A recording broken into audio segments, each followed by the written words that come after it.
Welcome to Take 5, your 5-minute inspirational message from Evangelical Alliance Ireland. I'm Nick Park, and today is the last of 5 teachings I've been bringing based on principles that we can draw from the history of the Crimean War, that war that took place in the 19th century in what is part of today modern day Ukraine, and which actually can help us understand much better why the invasion of Ukraine took place and the false mythology that Vladimir Putin constructed in order to justify that invasion.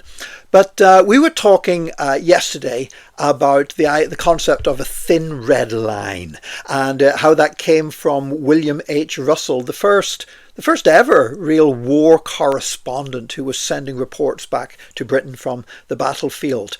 And there's another way in which his reports have affected history and life even today.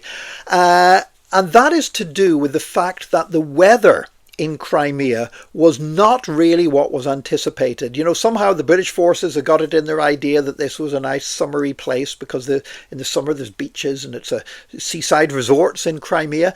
They just thought that, they didn't have to worry too much about the weather.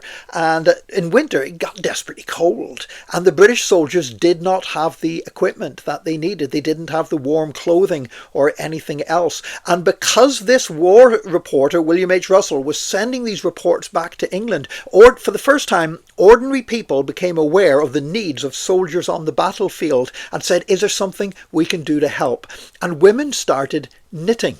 And one of the things they started knitting were like hats, which were more like masks that covered the head, not just the head, but went down, covered the neck and the throat, and just had a gap for the eyes of the soldiers to be able to keep them warm in the desperately cold conditions. And because these were being knitted to send to the soldiers who were participating in the Battle of Balaclava, they became known as Balaclavas. And so today, when you see a mask, even today, gangsters wear them, and terrorists and such like. And when you see somebody wearing a balaclava, that's where the balaclava came from. It was for the soldiers that were fighting in the Battle of Balaclava and were suffering with the cold. And the other thing they used to knit was like woolen jackets, because woolen jackets that the soldiers could put on even underneath their army tunics that would keep them warm.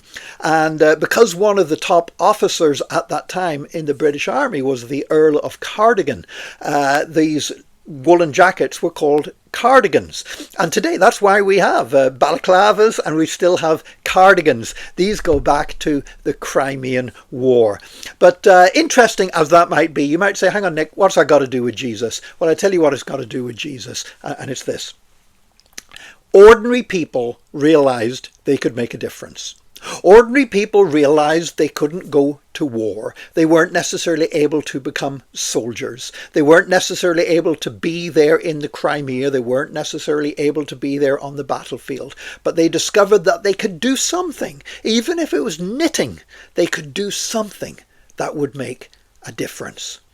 And there's a great lesson there for the body of Christ, because we can't all be preachers. We can't all be big name evangelists that pack out stadiums. We can't all be worship leaders. We can't all found a Christian publishing house or a Christian TV station or these kinds of high profile things.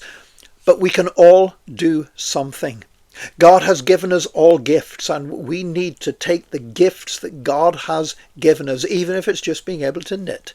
We need to take the gifts that God has given us and use them for the purpose of winning the war against sin and the war against evil and the war against ignorance. And we need to help in whatever way we can for the gospel of Jesus Christ to be declared across the world today.